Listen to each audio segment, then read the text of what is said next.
Thanks for being here. Subscribe to my channel for more videos, and if you want to, join me on Instagram at EMWILSS. I have my little buddy Jedediah here with me today, so if you hear him chatting, just know that he and I are making this video together. Today, we are talking about comparison of relationships. This can be a big struggle for women. It might be a big struggle for men. I'm not really sure because I've never heard a man say, well, we got engaged before them, but they're getting married before us, and I'm only slightly bitter about it. Never have I heard that come out of a guy's mouth, but I have talked with women about this over the years. I see it play out in relationships. I've heard comments like that over many years, and I think this is a really important thing to address because it's a really easy trap to fall into for women. When it comes to comparing, we'll say comparing my relationship, pretend like I'm dating Daniel. Comparing my relationship and the speed at which my relationship with Daniel progresses over time in dating to a proposal to how long our engagement is, many women look at their own relationship and compare it to Susie's or Nancy's or Melinda's relationship and how long she's been dating her boyfriend and when he has proposed or, hasn't proposed yet or when they're getting married. And this is something to avoid. Why? Because it breeds bitterness and resentment in women when this is the reality. Let's state the obvious. Each individual person is so unique. We bring so many different experiences into a relationship. We bring our childhood. If we have traumas, we bring all our qualities, our strengths, our weaknesses. Each person is so different, which makes each relationship so different, and we forget this so easily. One relationship cannot and should not ever be compared to another because of those two unique individuals that are in that relationship together. Most especially when it comes to timeline, to dating, to a proposal, to how long that engagement may be. Here's the reality. Those unique experiences that we bring into relationships as unique individuals, some people have more to work through in dating than others. That's just the reality.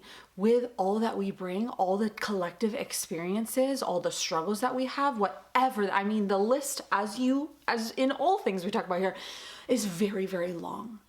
And for some people, they have so much more to work through together than other people, and that's not something that other people would know.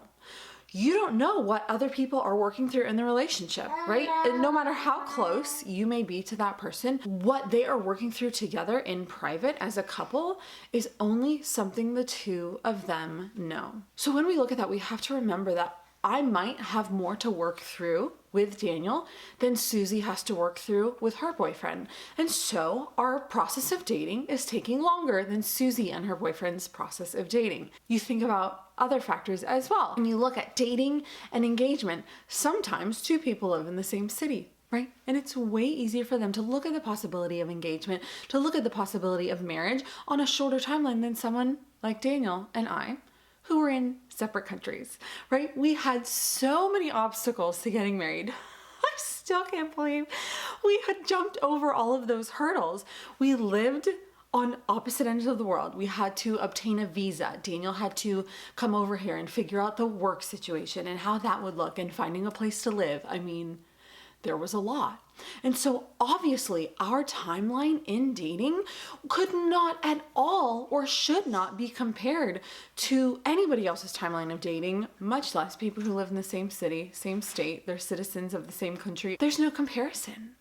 And so I had to release that, especially looking at all the obstacles that we had to overcome that other couples don't.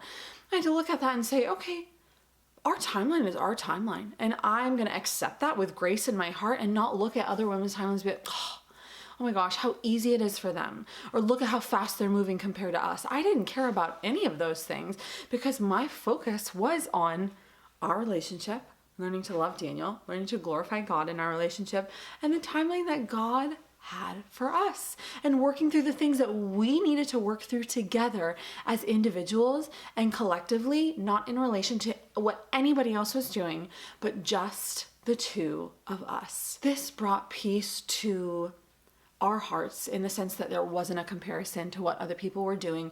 Our focus was on what we were doing. And that's one of the first things that I want you to do is if you are in a relationship now, or you ever find yourself in a relationship where you're looking at what everybody else is doing, put like blinders on like a horse and say, you know what other people's timelines don't matter in relationship to mine, because I don't know what they're going through.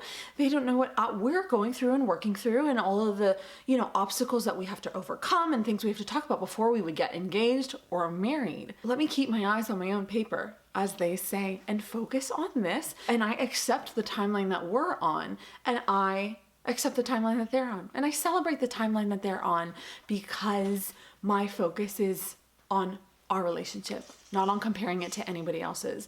Another important thing to remember is that the speed at which a relationship progresses does not give it more value. And I think that's something that a lot of women need to accept and internalize, right? When you've got a friend who has been dating for 7 months and they get engaged, and you've been dating your boyfriend for 1.5 years and you're not engaged yet, you think, oh my gosh, their relationship must be easier, or maybe this, or maybe that, or maybe he must love her more, because it's moving faster, which is not the case. You will drive yourself crazy if you fall into that thinking. You will drive yourself crazy if you continue to compare in that way, rather than saying, you know what?